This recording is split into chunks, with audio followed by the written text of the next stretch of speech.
What is up, YouTubes? It's pre-release guide time for the 90th expansion set in Magic's history, Innistrad Crimson Vow. In this pre-release guide, I want to get you ready for everything you need to know to jump into a sealed event on MTG Arena or an in-person pre-release event at your LGS. So let's review everything that's happening in the set with the mechanics, the color pairs or archetypes, and then I'll go over my gameplay and deck building tips to help you make the best deck possible and take down your pre-release. Don't forget to hit that like button and subscribe for more MTG content, and you should know it really does help, and I'd much appreciate it, so hopefully you have done that. Thank you, and as always, if you have any questions, let me know in the comments, and of course come back to let me know how your MTG events are going. Now let's jump into the guide, starting with our mechanics review. The first new mechanic is Cleave. This mechanic offers you an alternate casting cost which removes text from the card, often making them far more powerful. At first I found it kind of annoying, but I must say I do enjoy the fact that it forces me to slow down and read the card. But that's it. Pay the normal cost, do the thing, or pay more mana, cleave some text out, and do a more powerful thing. Then there's Training. Training says when this creature attacks with another creature with greater power, put a 1/1 counter on this creature. The mechanic, though, only triggers on attacks, so if you have multiple creatures with Training and the same power, you need to cast that pump spell before you declare them as attackers to get the 1/1 counter from Training. Also, if you have multiple creatures with Training, there only needs to be one creature that has the greater power for all of those with the lesser power to get a 1/1 counter. And this mechanic will primarily be found in white and green. Something else that is new is we have blood tokens. These you'll find with our vampires in the set, and blood tokens read, pay 1, tap it, and discard a card, sacrifice it to draw a card. Of course, with it being a focus of a color pair, there's going to be more synergies around them, like sacrificing them for other effects, or just having them in play provides an additional benefit. But at the very least, they help you dig into your deck, and with it being primarily vampires, it's going to be found mostly in black and red. Returning, we also have the mechanics we saw in Midnight Hunt. So we have Disturb, which is back, but this time, instead of a non-spirit on the front and a spirit creature on the back, we have spirit creatures on the front and an aura on the back, which is, I think, a pretty nifty change. It's also returning as our focus in the blue and white archetype. Daybound and Nightbound are back for our red and green werewolves and their transforming big beatdown ways. And another returning mechanic is Exploit, which says when this creature exploits, when it enters the battlefield, you can sacrifice a creature for a benefit. We find this most often in blue and black zombie decks in Crimson Vow. Now jumping into the archetypes, Crimson Vow has a unique twist on the color pairs. Of course, all 10 dual color pairs are supported, but in this set, 5 of the color pairs have a stronger focus on a tribal synergy and one of those new mechanics we just saw, while the other 5 focus more on maximizing some ability of cards you can find in both of the colors that make up that pair. And I'm sure you're wondering, will playing 3 colors make sense in this set? Yes it will, and I'm sure you'll notice which tri-color pairs look the spiciest, so keep that in mind, keep an eye out for that, and I'll talk about it after the archetypes. So with that, let's start our 2 color pair review with the one that is the reason for our wedding, our vampires, which are black and red, and they focus on the blood tokens. Now you can see 2 of our gold cards synergize well with the blood tokens, but I like how Olivia synergizes so well with winning, because bringing back creatures and attacking every combat is busted in any format. Now Blood Vial Purveyor gives your opponent blood tokens as well, which then in turn becomes more power for our flying trampling vampire. But the thing to keep in mind here is really blood token synergies are not just present with a few of our spells or our creatures. A strong majority of the vampires will have either blood token synergies or help us create those blood tokens, which is what makes this tribe just that much better in the set. Some of our best uncommons are Wedding Security, Bloodsworn Squire, Hero's Downfall, and Vampire Vengeance. Wedding Security gets us drawing cards, it gets bigger and bigger as a creature, which is a huge benefit. Bloodsworn Squire, having the threat of being indestructible is big, and then once it transforms, will continue to get bigger and bigger, and again be a more difficult body for your opponent to handle. And then our other 2 spells are just solid removal, with Vampire Vengeance being a potentially back-breaking spell against a deck that's trying to go wide, and if you can take out a lot of tokens with it, that always feels good. Now top commons I would look at as Blood Petal Celebrant. Just having first strike is always annoying. Gluttonous Guest, gaining life, kind of annoying as well for our opponent. Flame Blessed Bolt, solid, cheap removal, and then Grisly Ritual will be decent in sealed. You know, it's a bit slower of a format. It can handle those one-off planeswalkers. In this build, though, pay close attention to how many cards you have that create the blood tokens, and then how many that can use them, because you need to have a good balance. You don't have too many ways to create blood tokens and then no way to use them.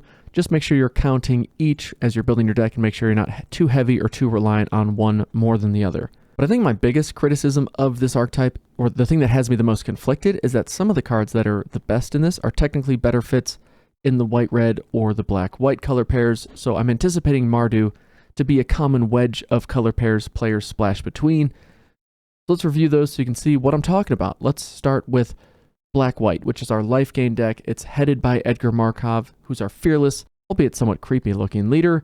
He buffs all other vampires, which is weird that he's not in the vampire-focused color pair. Doesn't matter. Anyway, when he dies, the coolest thing is that he comes back as a coffin that creates vampire creature tokens. Easily one of the best rares in the set. Then you have Kaya, fancy planeswalker, who loves tokens as well, and her ultimate makes a lot of tokens. And Markov Purifier, just a great card that can gain us life, and when we do, we can draw a card at the end of our turn, potentially. You can see how these would play well in our vampire deck, as well as some of the other archetypes in the set. And then some of the best commons and uncommons here would be Panicked Bystander, who helps us gain life as a solid 2-drop, and then if we gain 3 or more in a turn, becomes a 3/5, which still gains us some life, but can also get Death Touch till in a turn, which is helpful. Valorous Stance is nice, flexible removal spell, and then Restless Bloodseeker is a blood token generator who eventually becomes a 3/3 that can drain our opponent out. Parasitic Grasp, decent removal spell, gain life spell. Yeah, and then I really like Courier Bat in this color pair. It's a 2/2 flyer for 3, that's okay, but assuming we gained life, prior to us playing it, we get to return a creature card from our graveyard to our hand, and that can just be huge in limited. Also call out the 2 artifact equipments in the set, the Groom and Bride's selected pieces. If I open these and I have Edgar or Kaya in my card pool as well, I'm going to play them because I have a way to make tokens, and getting both of these equipment on any creature is going to make that a real pain for my opponent to deal with, potentially just be a game-winning creature by itself. Yes, it's a big what if, but it's just too much fun for me to pass up. Then we can look at Red-White, and Red-White is probably the most underwhelming and boring color pair in the set. That doesn't mean it's not good. Well, Odric is god-awful, but as we all know, playing an aggro deck can lead to some pretty quick wins, and Red-White has that potential. We are going to need to curve out well, so a low curve is as important in this color pair as any in the set. Top uncommons would be Fleeting Spirit, which is a pain to deal with at any point in the game, especially if we're able to buff it in any way. Resistance Squad, so we can add a good body and draw a card on turn 3, and then Alluring Suitor transforms into Deadly Dancer, and this helps all of our creatures continue to be a threat. Markov Retribution, giving us the flexibility to buff our team or remove another creature, just remember it is sorcery speed. And then my favorite commons are Estwald Shield Basher. I mean, this card can be hit by removal, but being an indestructible 4/2 in combat, it's going to be a significant amount of pressure for your opponent to deal with, and be something that they have to address sooner than later. Fierce Retribution can destroy attacking creatures. That's huge, especially in a racing situation or when an opponent has a combat trick to maybe get the lead and then you can have that huge swing by destroying it at instant speed. Then Abrade is, it's just a great card, and Perish Blade Trainee is another awesome 2-drop in the set that will grow, and when it does, its counters get to stick around and go onto another creature, which in aggro especially, that's huge. Big fan of this 2-drop. But that's it, it's aggro, right? We get it, hooray. Speaking of training though, we can now look at the Naya color pairings. We get the whole white-red being aggro, great, but white-green is another tribe-focused color pair, and this one is humans with the emphasis on training. Torrens is a trainer and probably the best one of them all because whenever we cast a creature spell, we get a token that has training. Good golly, that is fantastic. That also helps Sigardian Paladin get trample and lifelink every combat too. There's just a lot of good stuff happening here. We just love training, so grab every creature you can that has the training keyword, play them, and then after you've grabbed all those creatures out of your card pool that have training, fill in your curve with other creatures that can trigger the training mechanic. Getting your cards to grow into bigger and bigger threats always feels nice.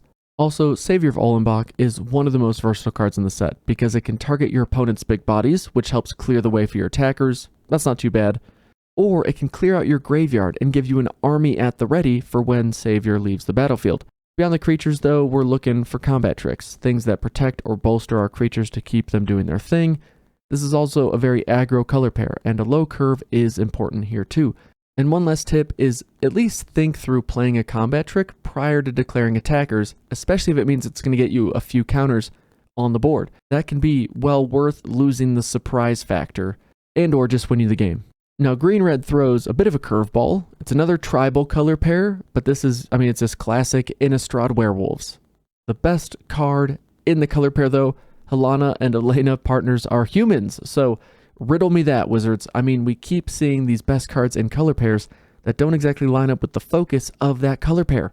Our goal here is what werewolves are always into. Look completely reasonable during the day, and then smash face at night. Our best wolves in mana cost order are Ascendant Pack Leader, Hungry Ridge Wolf if I'm a bit more aggro, but I could also see an argument for Pack Song Pup 2 because it constantly grows, so my affection for it will constantly grow as well. Then we have Cemetery Prowler and Ill-Tempered Loner.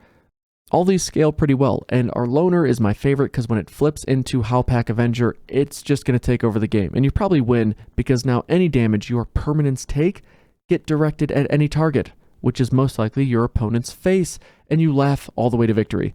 Other cards I like are Oakshade Stalker, which is nice because with us being able to cast it as though it had flash, we can hopefully keep it night longer, and Wolf Strike is a decent removal spell that's also better at night. I like Ancestral Anger because of the trample it gives us, plus drawing a card, not too shabby, and Hook Hand Mariner as a 4/4 body, turns into a 6/4 that can't be chump blocked by creatures with power 2 or less.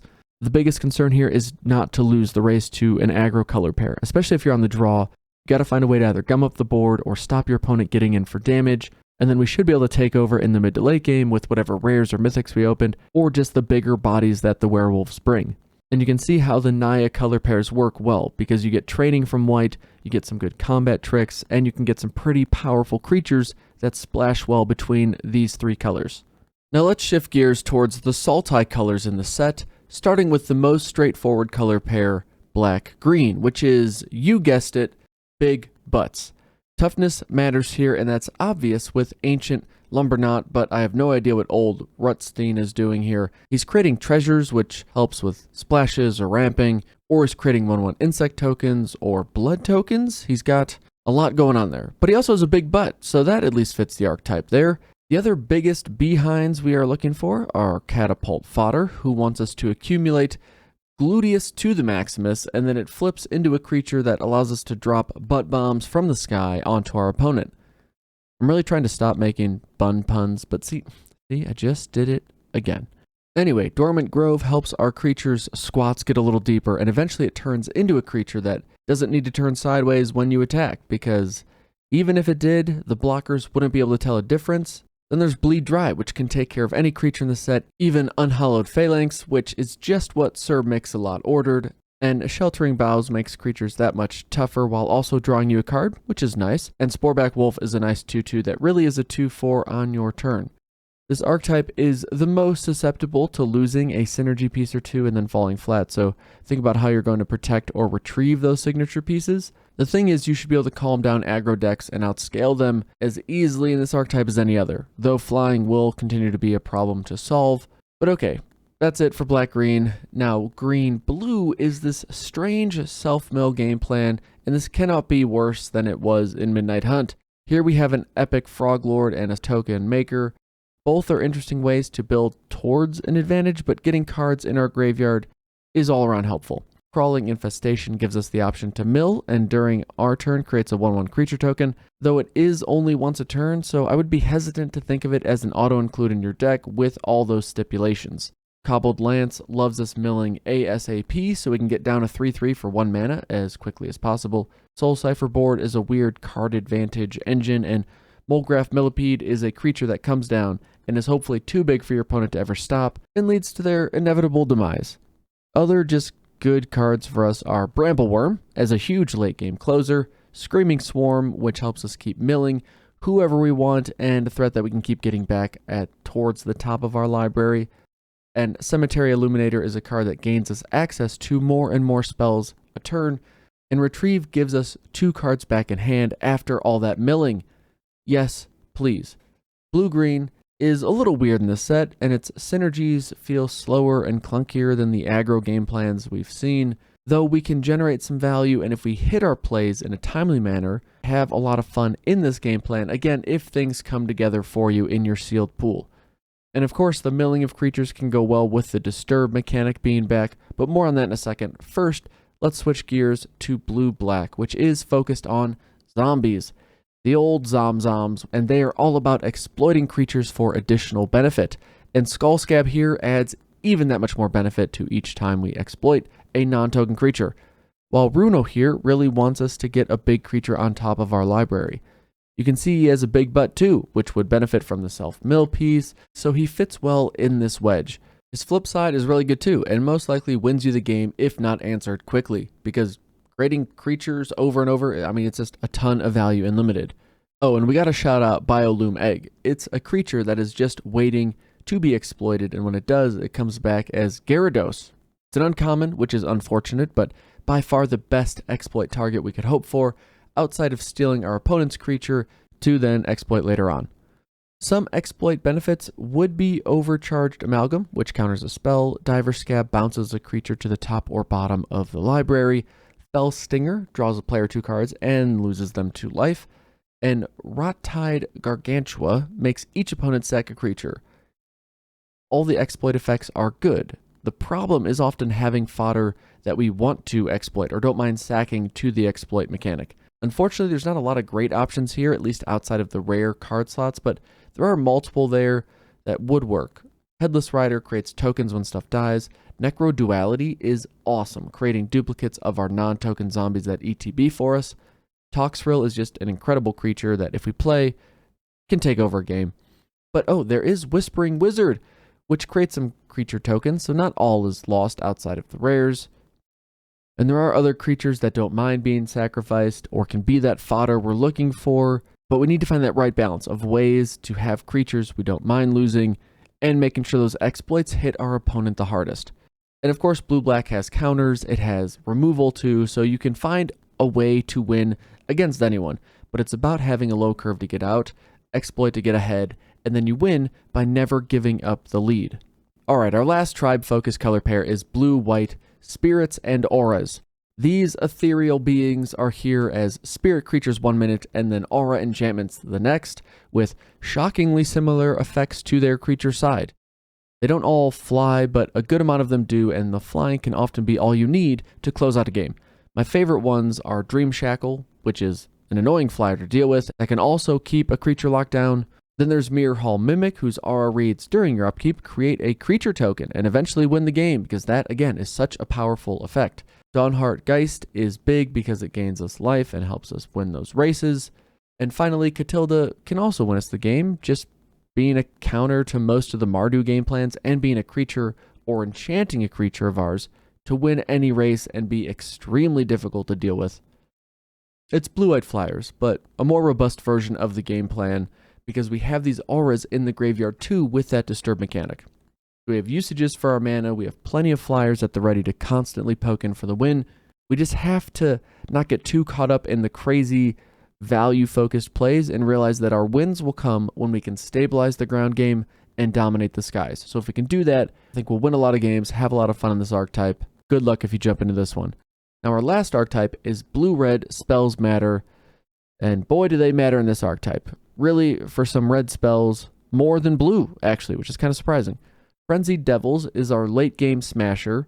Kessig Flamebreather is our early game blocker and pinger throughout the game, while Lambhold Raconteur is similar, but flips into something that is shockingly effective with every non-creature spell we play. And Maniform Hellkite keeps our opponent on the defensive by constantly flying out tokens with every spell. Pinging your opponent down is just often this overly satisfying way to win. I don't know why, it just is. What blue really brings to the party is that infuriating interaction. We can bounce stuff, we can have them just chill out for a minute, we can protect our pingers with Cradle of Safety, we can just counter spells too. There's nothing overly unique about this game plan, but it carries the same risks as it usually does. You often need creatures to keep the game from getting out of hand and to be that synergy piece, but then you also need enough spells to win the value battle. And some creatures are just amazing and will carry you through or be able to get in for those last points of damage, but I can see there being some frustrating losses in this archetype if the cards don't quite draw your way. You can often make this work better in draft, but if you do pull it off in sealed, I bet there are going to be some pretty memorable wins for you waiting in it. Good luck. Now that does it for the color pairing review, and we touched on how they can play well with others in the splashing in a third color, or how the wedges kind of seem to fit pretty well in this set. And I'm sure you're already chewing on other ideas that may work in your builds. But when it comes to mana fixing, let's touch on what options we have. We have the other 5 dual color lands that complete the cycle started in Midnight Hunt. We have Evolving Wilds, which is always helpful. We have green, giving us some options as well. And we have 2 artifacts in Honored Heirloom and Foreboding Statue. Just remember, when splashing, make sure you're doing it for a great reason. When splashing, I always focus on making sure it fills a gap that is not present in my primary colors. I also want to make sure I have multiple pieces of mana fixing, and that I'm not splashing in cards that require multiple of 1 mana color to cast. That's just a great way to have that card be stuck in your hand for most of, if not the entire game. Now moving into the deck building tips. In Crimson Vow, we can see that aggro is still rewarded and a pretty safe game plan. Aggro needs to focus on curving out, and that's really it. Splashing though, no bueno in an aggro deck, and is extremely risky and a suspect move. Higher synergy builds, however, can splash, but they still need plenty of early game plays to be able to stabilize against their opponent. We do have an archetype focused on toughness matters, and there are creatures with high toughness in every color. So I think games can slow down, especially once we get into sideboarding, and you should seriously consider sideboarding. Be patient, really look into sideboarding. Just think about that when you're building your deck, what's going to play well into game 1 versus what you're going to want to have at the ready for sideboarding against different kinds of decks. For deck building guidelines, I would really look at this set as similar to most: 15 to 18 creatures, 5 to 8 non-creature spells, 17 lands. I don't really see any decks I'm playing starting at 18 lands. I think 17 is really where you want to be with most builds, although some aggro decks I could see being 16 lands if I have a lower curve. I just don't like to go below 16 unless I have a really good reason. It just feels overly greedy to me. And then lastly, when building your deck, just keep in mind how much removal you have and what you would want to cast it on. Flying is going to be really strong in this set, and saving that removal for the right time will most likely be essential in those tougher matchups, whether it's dealing with a creature you can't deal with on the battlefield or being able to answer that combat trick. There's just a lot happening around combat in this set, so yeah, use that removal wisely. Moving on into, I guess, some more gameplay tips. I really want to focus on the hands you decide to keep versus mulligan. If you're on the play and aggro, it's okay to mulligan because you don't have a play until turn 4. You need to curve out and apply that pressure and be able to get past big blockers, which is really hard to do if you're struggling just to get on the board in the early game. However, if you're on the play and not aggro, you can keep a hand that doesn't get on the board until turn 3, but I would check that your hand is able to have some pretty good plays by turn 3 and 4, and they can deal with multiple attackers or an attacker and your opponent probably having a combat trick at the ready. Really try and think through, how does this hand match against multiple scenarios? And I find myself being willing to keep greedier hands on the play because I know at least I'll get to my mid-game play sooner versus when I'm on the draw. I get really nervous without a turn 2 play in hand when I'm on the draw. So don't be greedy keeping a hand that needs multiple top decks to work out. Be okay taking a mulligan, especially as you get a better feel for what your opponent is doing. If you know your hand doesn't match up well to their game plan, take a mulligan.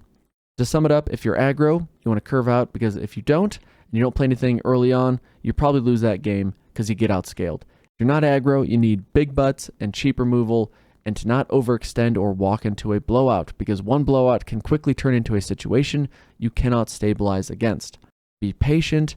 Aggro players like to speed things up and get you reacting versus thinking through your plays. It's okay to take a breath and just take your time thinking through a play. Be patient with your removal and really think about, if your opponent's got mana up, what options could they have available to them, and don't be afraid to make them have it, But as always, I think the most important advice is just have fun. It's a pre-release, my friends, and above all else, enjoy the time together with fellow players and friends, and let's enjoy a new set of Magic. Here's to another pre-release. Thank you all for watching, and of course, like and subscribe if you haven't already. Check out Card Kingdom for all your MTG needs, and check out Patreon if you want to help out the channel directly. Come back, let me know how your pre-release went, and also, sidebar for those who have stuck around, I'm hoping to make it to MTG Vegas for this set's release, so if you're going to be there, leave me a comment and let me know. But that's going to do it for me, folks. Take it easy, best of luck at your events, and we'll see you in the next video. Peace.